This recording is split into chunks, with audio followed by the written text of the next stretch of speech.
خور سوال کړی دی، ناشنا سوال یې کړی دی. وایي زه سوال زما وایي دا دی چې یو څو کاله مخکې زما پلار وفات شوی، بیا په هغې پسې لږ وخت بعد زما خاوند وفات شوی دی او مړ شوی دی، او په ډېر کم عمر کې ما د هغه سره واده کړی، اوس هم زما عمر ډېر کم دی، او د دوی سره وایي د الله دپاره زما محبت و د خاوند سره او د پلار سره، ځکه چې ټول ډېر نیکان خلک وو. اوس سوال وي زما دا دی، زما دپاره وایي دا جایز دي چې زه دا ووایم چې زه واده نه کوم، یعنې واده کېږم نه بل چاته، او وایي زه صبر کولی شم په دې دنیا کې داسې وخت تېرولی شم، خو د دې دپاره چې ځکه خاوند الله ماله په جنت کې راکړي، ځکه چې ډېر دینداره سړی و. نو زما دا اراده ده چې زه صبر کوم چې دغه دینداره خاوند راته میلاو شي، ځکه چې د هغه سره وایي ما لږ ژوند تېر کړی، خو انتهایي دینداره او الله والا انسان، نو زه غواړم چې د هغه سره ژوند تېر کړم، او دا مې سوچ دی چې د ده نه غوره بل څوک نه میلاویږي ما ته، د ده په شان دینداره او د ده نه زیات دینداره دا ما ته څوک نشي میلاویلی. نو تاسو څه وایئ دې باره کې؟ الجواب، اولنۍ خبره خو موږ دې خور ته دا کوو چې الله دې د دوی والد صاحب او د دوی خاوند چې کوم و ټول یې الله وبخي، او دنیا د امتحاناتو ځای دی. ولنبلونكم بشيء من الخوف والجوع ونقص من الأموال والأنفس والثمرات وبشر الصابرين الذين إذا أصابتهم مصيبة قالوا إنا لله وإنا إليه راجعون. الله وی لازم به سخت راځي، لازم به راځي الله وی، نو چې الله وی لازم به راځي نو دا سختي به لازم په موږ راځي، په دې کې به صبر کوو. دویم د دې خور صفت هم کول پکار دي چې داسې الحمدلله دینداره زنانه او دینداره خویندې میندې لوڼه شتي په دې معاشره کې الحمدلله، چې صرف دې دپاره دا ټول ژوند بغیر خاونده تېروي چې دغه دینداره سړی ورته په جنت کې میلاو شي. او دا چې ګوره کله ته دینداره وي که نه او اخلاق دې ښایسته وو نو ښځه به درنه متاثره. ښځه ګوره پیسو ته نه ګوري، ها ښځه چېرته پیسو ته نه ګوري، او نه ښځه ګوره شکل او بدن ته ګوري، ښځه چې ګوري هغه اخلاق او کردار او دیندارۍ ته ګوري. د 11 زنانو قصه ما بیان کړې وه که نه، چې عایشې رضی الله عنها سره هغه زنانه راجمع شوي او هر یو د خپل خاوند کیسه کوله، چا یې ښه بیانول چا یې بد بیانول. څومره زنانو چې بد بیان کړي د خپلو خاوندانو، یوې پکې هم دا نه دي ویلي چې زما خاوند غریب دی، یوې هم دا نه دي ویلي چې زما خاوند تور رنګی دی یا چیت دی یا بدرنګه دی یا ډېر موټا دی او یا ډېر نری دی او یا ډېر زیات دنګ دی، یوې ښځې هم دا نه دي ویلي.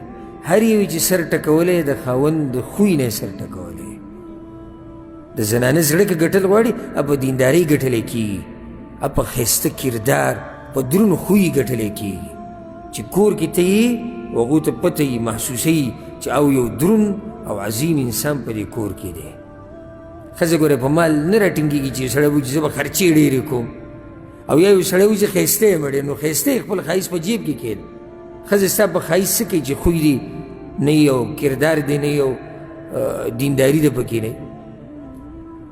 نو دې زنانه ته موږ دا وایو چې ته چې دینداره سړي باندې دومره مینه، نو انشاءالله په تا کې لوی خیر دی، او الله دې د دې او زموږ د نورو خویندو میندو لوڼو د ټولو دې الله حفاظت وکړي. ها وایي د دې دپاره ناسته یم چې دا خاوند په جنت کې ماته میلاو شي. د علماو په دې مسله کې اختلاف دی، موږ څو ځایونو کې په تفصیل کړی چې یو زنانه چې ډېرو خاوندانو ته واده شوي،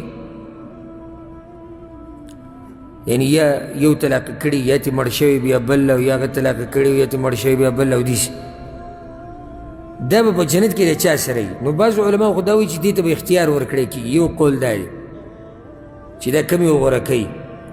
بعض علما دا وایي چې د چا اخلاق ښایسته دي د هغه سره به وي، که چېرته دا ټول جنت ته لاړ شي دا سوال هله جوړېږي.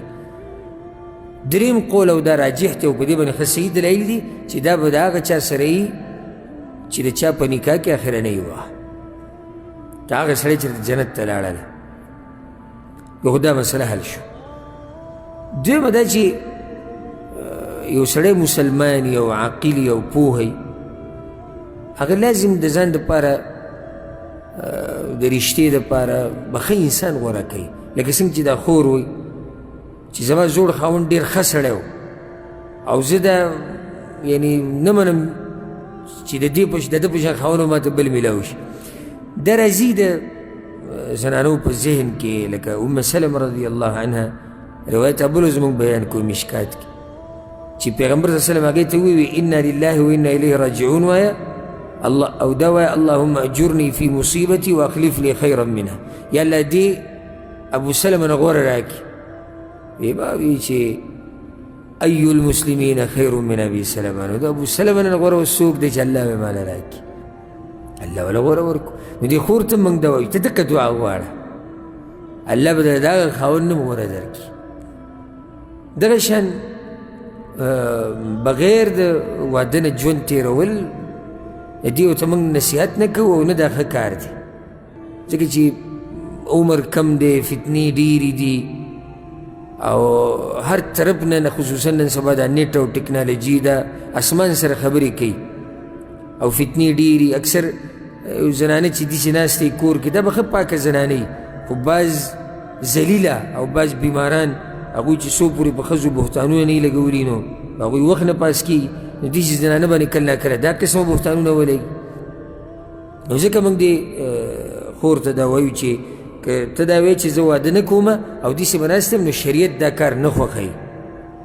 شریعت دا وایي لکه پیغمبر صلی الله علیه وسلم چې ټولو ځوانانو ته دا ویلي دي، وایي تاسو کې چې څوک د واده طاقت لري واده وکړئ، ځکه چې دې سره به ستاسو عورت په حفاظت کړي.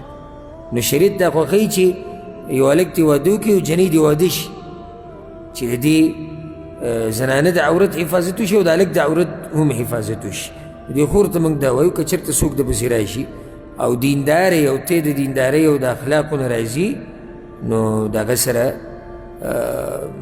نکاح ته غاړه کېږده او په دې کې هېڅ سوچ مه کوه.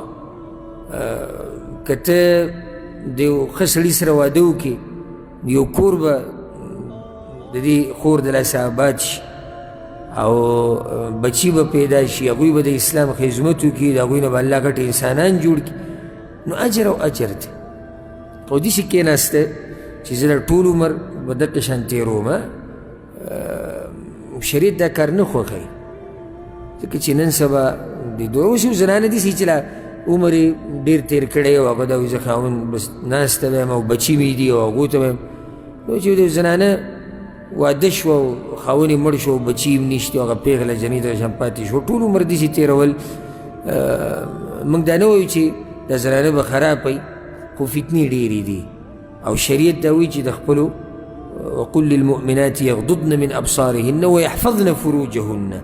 الله وایي دې زنانو ته ووایه پیغمبره چې د سترګو حفاظت دې کوي او د خپلو عورتونو حفاظت دې وکړي.